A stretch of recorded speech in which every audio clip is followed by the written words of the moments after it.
Good morning, it's James. I do hope and pray this message finds you and your loved ones peaceful, thriving, and very well. Thank you for your time. Thank you for your energy. I'm deeply grateful to have the honor and the blessing of laying eyes on you today. And you are absolutely going to love what I'm going to talk about today. I promise you that. It may be uncomfortable. It may push a few buttons. But I am here to share with you one of the most beautiful studies I've ever seen on the power of loving ourselves. Loving ourselves. And I want to begin with this study on a great old quote from Teilhard de Chardin, who once wrote, "Someday, after mastering the winds, the waves, the tides, and gravity, we shall harness for God the energy of love. And then, for a second time in the history of the world, we will have discovered fire." Love and the discovery of fire. So the benefits of love of others has been well documented, but it isn't until recently that people have been putting more energy into the discovery of what happens when we love ourselves. And there are so many ways in which we find challenges here, don't we? I have been through so many iterations of my self-love, my practice of self-love. So if you were wondering like, oh my gosh, is this easy?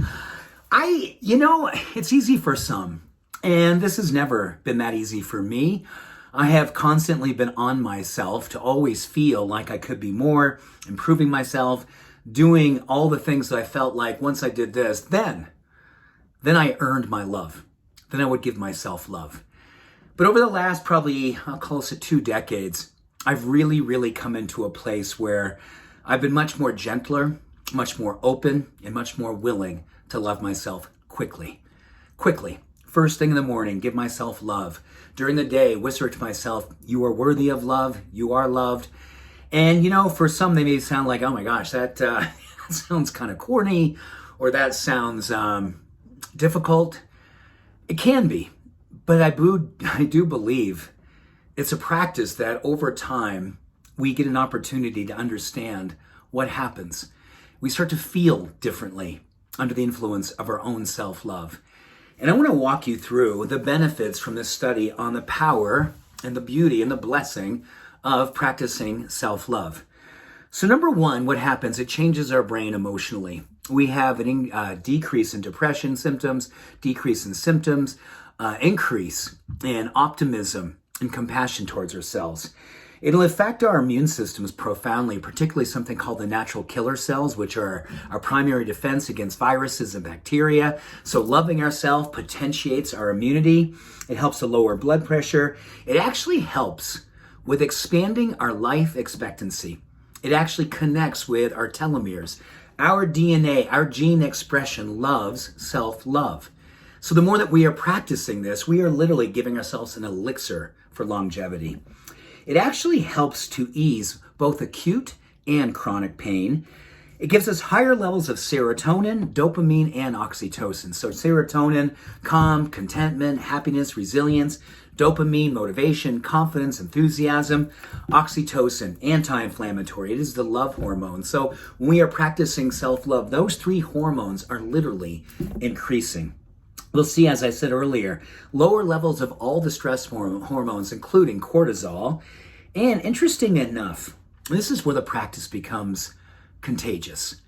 The more that we are willing to go out in the world under the influence of practicing self-love, we literally are better at leading others to do the same. There is this situation in our minds, in our brains, in our being called mirror neurons.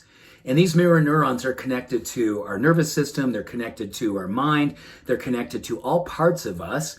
And one of their goals is to seek good, to emulate good, to find good. And one of the things they're particularly connected to is when they see others doing good. And the highest good that these mirror neurons love to pick up on is you loving you. So when you're loving you, it teaches others that this is a possibility for them too. Don't you just know the world right now is looking for models of self-love? Spiritually based, beautifully contagious, and connecting all of us under the influence of this one more time. Someday, after mastering the winds, the waves, and the tides, and gravity, we shall harness for God the energy of love. And then, for a second time in the history of the world, we will have discovered fire. I think we are due in needing to discover fire for the second time. Thank you. Much love. Every blessing. Have an awesome day. Bye for now.